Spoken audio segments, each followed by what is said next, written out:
sits quietly, a reminder of the love that once flowed through its keys. It's hard to believe that those stiff keys once danced with the longing of someone. Each key was heavy with emotion, each letter written with the feelings that refused to let go. But now the typewriter gathers dust. Love is also the same. What once was the trembling hands and the stolen glances, and about which words could never be enough, now has faded into memories. Nostalgia clings to both the typewriter and the love that's lost.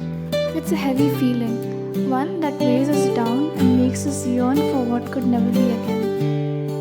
For in the rooms of what was, we learn the art of holding